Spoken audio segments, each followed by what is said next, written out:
तो रमज़ानुल मुबारक की आमद आमद है और ख़वातीन तो यही सोचती रहती हैं कि इफ्तारी में ऐसी कौन सी रेसिपीज़ बनाई जाएं जो कि आसानी से बन जाएं, ऑयल भी कम लगे और फैमिली को पसंद भी आएँ। तो आज की रेसिपी देख लें, इंशाअल्लाह ताला आपका दिल ही खुश हो जाएगा। बिस्मिल्लाहिर्रहमानिर्रहीम, अस्सलामु अलैकुम। खुश रहें, आबाद रहें, जहाँ भी रहें हैप्पी रहें और हेल्दी रहें। तो मैं हूँ फ़ायज़ा और वेलकम करती हूँ आपको चटपटे पकवान में।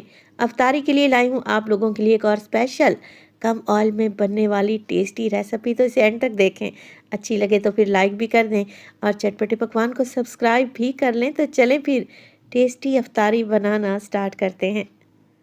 एक फ्राइंग पैन में डाला है मैंने 2 से 3 टेबलस्पून के करीब कुकिंग ऑयल और एक मीडियम साइज़ का प्याज लें और बारीक स्लाइस करके ऐड कर दें। अच्छा जी, यहाँ पर प्याज को हमने फ्राई करना है और लाइट गोल्डन कलर आने तक फ्राई करना है। अगर तो आपके पास तली हुई प्याज रखी है ना, तो आप उसका भी इस्तेमाल कर सकते हैं, आधा कप के बराबर, या फिर मेरी तरह फ्रेश प्याज को भी फ्राई कर सकते हैं। तो जैसे ही प्याज पर हल्का सा लाइट सा गोल्डन कलर आ जाए, डाल देंगे इसमें अदरक और लहसुन का पेस्ट 1 टीस्पून के बराबर। अब अदरक लहसुन को बस मिक्सी करें, ज़्यादा भुनाई शुनाई ना करें, क्योंकि अदरक लहसुन को भूनने बैठेंगे ना तो प्याज का कलर मज़ीद डार्क हो जाएगा। तो बस हल्का सा ही मैंने इसे मिक्स किया है और डाल देंगे इसमें कीमा।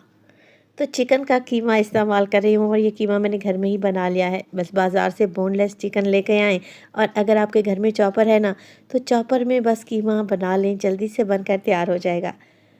चिकन को वज़न में देखें, यानी कि इस कीमे को वज़न में देखें तो होगा 400 ग्राम के बराबर।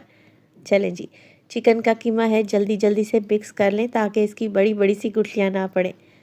अब चिकन भी भुन जाएगा और साथ के साथ अदरक लहसुन की रॉ स्मेल भी निकल जाएगी। साथ के साथ डाल देंगे 1/2 टीस्पून नमक, 1/2 टीस्पून मोटी कुटी हुई लाल मिर्च और 1 से 2 चुटकी हल्दी भी डाल दें अच्छे कलर के लिए। 2 मीडियम साइज़ के अच्छे लाल वाले टमाटर, जिनका मैंने मिक्सी जार में डालकर पेस्ट बना लिया था, शामिल कर देंगे। अच्छा, पेस्ट बनाते वक्त हल्का सा पानी भी ऐड कर लें। टमाटर डाल दें और अच्छे तरीके से मिक्स कर लें। आज ये अफ्तार स्पेशल की रेसिपी मैं बनाने जा रही हूँ चिकन के कीमे से। आप सेम रेसिपी को फॉलो करते हुए मटन या फिर बीफ का कीमा भी इस्तेमाल कर सकते हैं। बस फ़र्क यही है कि फिर उस कीमे को गलाने के लिए आपको ज़्यादा पानी डालना पड़ेगा।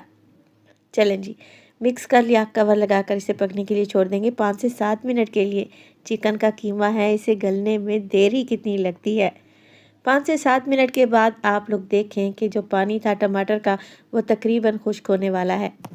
ऑयल भी ऊपर आना स्टार्ट हो चुका है। तो इसी स्टेज पर डाल दिया मैंने इसमें 1 टेबलस्पून सोया सॉस, 1/2 टीस्पून डालूंगी काली मिर्च का पाउडर और तकरीबन 2 टेबलस्पून भर के डालेंगे इसमें केचप के। अच्छा, ये होममेड केचप है, बहुत जल्दी इसकी रेसिपी आप लोगों से शेयर करूंगी। देखें कितनी थिक और टेस्टी लग रही है। मिक्स कर देंगे। केचप डालने से ये कीमा और भी जूसी, सॉफ्ट और मज़े का बनेगा इंशाल्लाह ताला।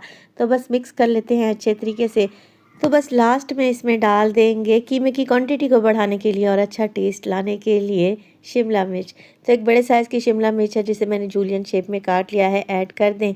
आप चाहें तो मज़ीद सब्जियों का भी इस्तेमाल कर सकते हैं, मगर मैं सिर्फ़ और सिर्फ शिमला मिर्च ही डालूँगी। चाहें तो आप इसे भी स्किप कर सकते हैं। बस इसे हल्का सा ही मिक्स करें, 1 से 2 मिनट के लिए पकाएं और फ्लेम को ऑफ करके इस चटपटे से कीमे को एक साइड पर रख दें। अवतार स्पेशल रेसिपी बनाने के लिए मैंने लिए हैं यहाँ पर बर्गर बन, या जिसे ब्रेड लोफ भी कहा जाता है। आप चाहें तो राउंड शेप में जो ब्रेड आती है ना, उसका भी इस्तेमाल कर सकते हैं। अच्छा, एक तेज़ छुरी ले ली है मैंने और उस तेज़ छुरी की मदद से ब्रेड को सेंटर में से काट रही हूँ। तो ये मज़ेदार से चिकन बन बनाने के लिए आपको अलग से डो भी नहीं बनानी पड़ेगी। ये इतनी आसान सी रेसिपी है कि मिनटों में बनकर तैयार हो जाएगी। तो 1 इंच के बराबर मैंने ब्रेड काट ली है और इस ब्रेड को हमने निकाल लेना है। अच्छा, इस ब्रेड को आप लोगों ने ज़ाया नहीं करना। आप चाहें तो इसके ब्रेड क्रम्स बना सकते हैं और मुख्तलिफ़ रेसिपीज़ में इसका इस्तेमाल किया जा सकता है। तो कुछ इस तरीके से हम ब्रेड की कटिंग कर लेंगे। तो ब्रेड की कटिंग करते वक्त इस बात का ध्यान रखें कि छुरी को एंड तक ना लेके जाएं, सिर्फ आधे इंच के बराबर ही छुरी ब्रेड के अंदर जानी चाहिए। तो इस तरीके से सारे ब्रेड काट कर रेडी कर लें। अब ब्रेड की कटिंग तो कर ली है, सेंटर में हम लगाएंगे मायोनीज़। आप लोग केचप भी लगा सकते हैं, मगर मायो से ज़्यादा क्रीमी टेस्ट बनेगा। अब मायो को चम्मच की बैग की मदद से फैला देंगे। स्टील का चम्मच होता है ना, उसकी बैग की मदद से मायोनीज़ को अच्छे तरीके से ब्रेड पर फैला दें, पेस्ट कर दें। और इसी स्टेज पर एक और बात आप लोगों से शेयर करती चलूँ, अगर तो रेसिपी आप लोगों को ज़रा सी भी अच्छी लग रही हो, रेसिपी को लाइक कर दिया करें और चटपटे पकवान को सब्सक्राइब भी कर लें। आप सब लोगों का बेहद शुक्रिया। अच्छा, मायो के बाद मैं डालूँगी इस पे चटपटा सा कीमा जो कि हमने बना कर रखा हुआ था। अच्छी भर-भर कर फिलिंग करें, 3 से 4 टेबलस्पून भर-भर कर ब्रेड में डालें। ये जो कीमे की फिलिंग मैंने बनाई है, तकरीबन 7 से 8 ब्रेड आप इसे आसानी से बना सकेंगे। कीमे की फिलिंग के ऊपर लगा देंगे चीज़। तो यहाँ पर मेरे पास पिज़्ज़ा चीज़ है, आप कोई सी भी चीज़ का इस्तेमाल कर सकते हैं। तो ग्रेटेड चीज़ को मैंने लगा दिया है 2 से 3 टेबलस्पून हर एक ब्रेड पर। ऊपर डालेंगे मोटी कुटी हुई लाल मिर्च हल्की सी। शिमला मिर्च को भी मैंने बारीक काट कर रखा हुआ था, इसे भी एडजस्ट कर देंगे। और साथ के साथ कुछ टमाटर भी मैंने काट कर रखे हुए थे। तो मैंने शिमला मिर्च और टमाटर लगाए हैं। आप प्याज और ऑलिव भी लगा सकते हैं, ये आप लोगों पर डिपेंड करता है कि आप कौन सी वेजिटेबल्स लगाना चाहते हैं। केचप की मदद से हल्का सा मैं इसे मज़ीद गार्निश कर दूंगी, देखने में भी खूबसूरत लगेगा और खाने में भी टेस्टी और अमेजिंग। तो देखें, लग रहे हैं ना टेस्टी। अब हमने इस ब्रेड को करना है बेक। तो बेक करने के लिए तकरीबन 15 मिनट के लिए 180 डिग्री पर सिर्फ ऊपर का रॉड ऑन करूँगी और इन्हें बेक कर लूँगी।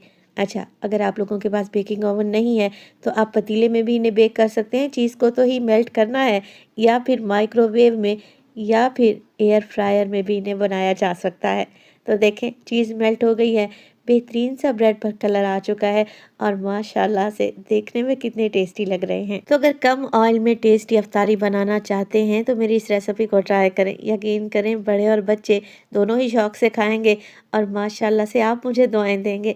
आप ये रेसिपी बनाकर बच्चों के लंच बॉक्स में भी दे सकते हैं, बहुत ही ईजी रहेगा।